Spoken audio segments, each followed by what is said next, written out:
The S&P 500 is now down nearly 10% in just the last 5 days alone. As the market sell-off continues, we can see in the past week, the heat map is pretty much completely red with some massive sell-offs, especially in the tech and financial sector. And along with this, we're starting to see big banks increase their recession odds. JP Morgan just increased their recession odds for this year to 60%. So they're now betting on a recession. And along with this, Goldman Sachs also increased their recession odds. And this is obviously amid the tariffs that we're seeing implemented throughout the world. So when we see the CNN Fear Greed Index at the lowest we've seen in many years, it shouldn't come as a huge surprise. There is a lot of fear in the market. And in fact, if we look at the market year to date, now down almost 14% in just a 3-month time period. And so now what we have is really two groups of people. We have people who are staying away from the market altogether or perhaps even selling. But then number two, we have people who are more than ready to buy the dip. But if you're interested in buying the dip, there's something you absolutely have to understand. And before I explain, I want to go ahead and play a clip from the Federal Reserve head Jerome Powell from just a few days ago.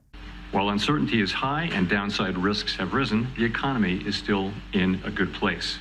The incoming data show solid growth, a labor market in balance, and inflation running much closer to, but still above, our 2% objective. Looking ahead, higher tariffs will be working their way through our economy and are likely to raise inflation in coming quarters. Reflecting this, both survey and market-based measures of near-term inflation expectations have moved up.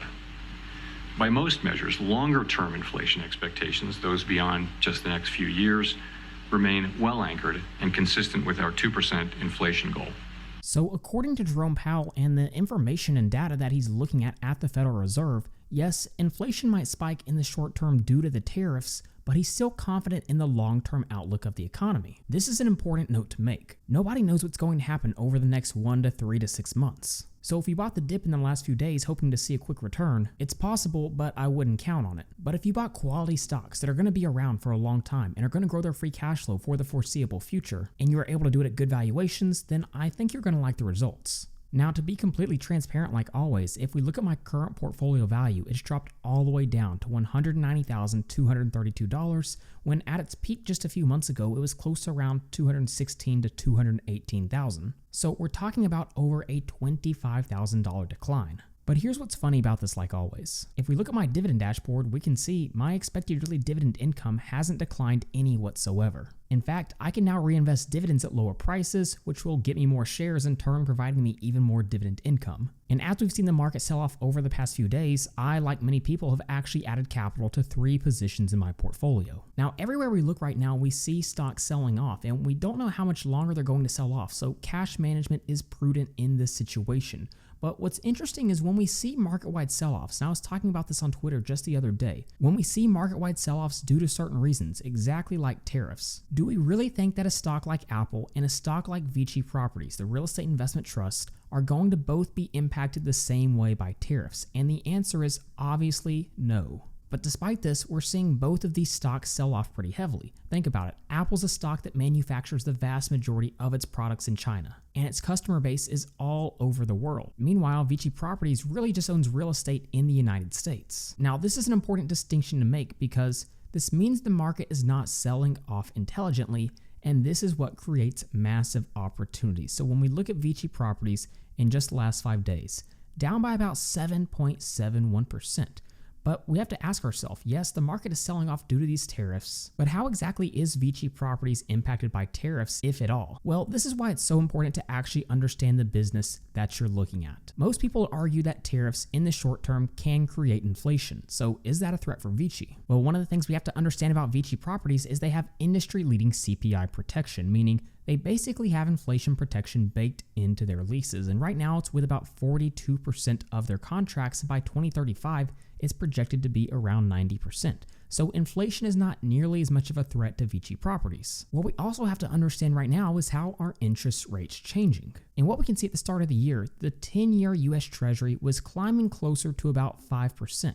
But this has gone down dramatically in the last few months. And what this will do for REITs is it will make them more attractive because they can refinance long-term debt with lower interest rates. And then on top of this, we have to remember REITs are going to be a little bit more resilient to recessions than a lot of companies because they typically earn their rental income from multi-year long leases. And in the case of Vici Properties, what we can see is their remaining lease term on average is around 41 years. So what I'm trying to say is not all opportunities are created equal, especially during a market-wide sell-off. And I certainly think Vici Properties has become a much more attractive opportunity just in the last 5 days. But with that being said, this actually isn't where I've deployed my capital. The first stock that I've been buying over the last few days is going to be one of my favorites and already one of the larger positions in my portfolio, and that's Visa. Now, Visa is still a stock that in the last year is up 9%, but if we look at them year to date, down about 4.7%, and in the last 5 days, sold off by about 9.4%. Now, if we look at Visa from a price to earnings perspective over the last 5 years, here's what we can see. During 2020 and 2021, this price to earnings ratio continued to climb higher and got all the way up to about 50, and then it declined pretty starkly. And what we can see for the most part, on average over the last 3 or so years, that price to earnings ratio has been sitting close to about 30, 31, or 32, but it climbed all the way up to around 35 or 36 in February of this year. But after this recent decline, it looks like it's back on average with where it's been over the last 3 years. Now, when we look at Visa, what we have to understand, if we plug it in on the stock ticker, everywhere we look, what we're going to see is signs of a high quality company. And it starts at the top. Look at revenue per share. It's grown dramatically, going from $5.06 in 2014 all the way up to around $22.16 in 2024. So we're talking about more than a 4x in revenue per share in a relatively short time period, just 10 years. The same is true with earnings and free cash flow per share. What we can see is there's not a lot of debt in comparison to the total assets for the company, and the debt to assets ratio has been declining. And perhaps what I like most about the company is they get very high returns on their invested capital. It's been above 20% for 3 consecutive years in a row. Anytime I see a company with above 20% return on invested capital, that's a sign of a high quality company. But along with this, if we look at the profitability sheet, what we can see is a very high gross profit ratio. And in fact, last year's gross profit ratio came in at 80.4%. And then finally, if we jump over to my free cash flow analysis sheet, and like always, if you'd like to download any of my spreadsheets and also get access to the ticker data add-on in Google Sheets that allows you to automatically import stock financials straight into your spreadsheet, then you can head over to tickerdata.com at the link in the description. But here's what's truly so attractive about Visa. If we come over here and look at the free cash flow breakdown, what I want to pay close attention to right now is the free cash flow margin. What is this? Well, it's telling us what percent of revenue for Visa is actually becoming free cash flow each year. And we can see in 2024, it was about 52%. So for every dollar Visa generates in revenue, 52% in 2024 became free cash flow, which free cash flow can be directly used to reward shareholders. And what's even more exciting is if we look at 2021 through 2024, we can see the free cash flow margin has been improving from the past decade. On top of this, when we think about tariffs for Visa, Visa doesn't produce physical goods, so tariffs on imported or exported products don't directly hit their bottom line. So overall, Visa isn't a stock that I would say is just super cheap at these prices, but I was happy to be able to buy a share or two while it was at a much better valuation. Now, you probably already know the second stock that I've been adding to my portfolio over the last week or so, especially if you're subscribed to my newsletter over on dividendology.com, link in the description. But the second stock I've been adding is ASML Holding, which is down over 37% in the last year, and in the last 5 days down around 8%. And the bull case is rather simple. The AI race is not going away. But I do want to be perfectly clear, there can be a lot of volatility, especially with this stock over the next few years. And that's exactly what I expect. If you have any interest in this stock whatsoever,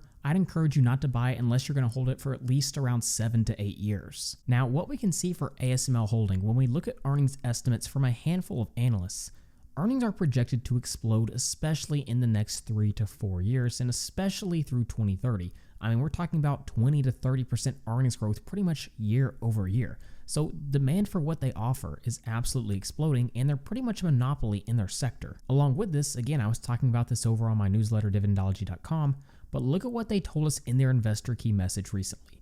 We expect to continue to return significant amounts of cash to our shareholders through growing dividends and share buybacks. So this is by definition a dividend growth stock. And when a stock is growing their earnings at 20 to 30%, that gives them the ability to grow their dividends at a similar rate. I don't think that's exactly what they'll do, but I do expect high levels of dividend growth. Now, with that being said, I do think the valuation on this one is actually looking quite a bit more attractive. For example, if we go with the low end of their earnings growth projections of about 20%, and then we expect their PE ratio to be around 30 for the next few years, what we can see is by 2030, our total return would be almost 180%, with a compounded annual return of almost 19%. And I know what you're thinking. A PE ratio of 30, that seems really high. But we have to remember, a PE ratio by itself doesn't tell us anything without accounting for the projected earnings per share growth. For a stock that's projected to grow earnings at about 20% over the next 5 to 6 years, a PE ratio of 30 is really not that high. So what about a more bearish case? Maybe earnings are really only about 15% annually and the PE ratio drops significantly from the 10-year average. Maybe it drops all the way down to about 24.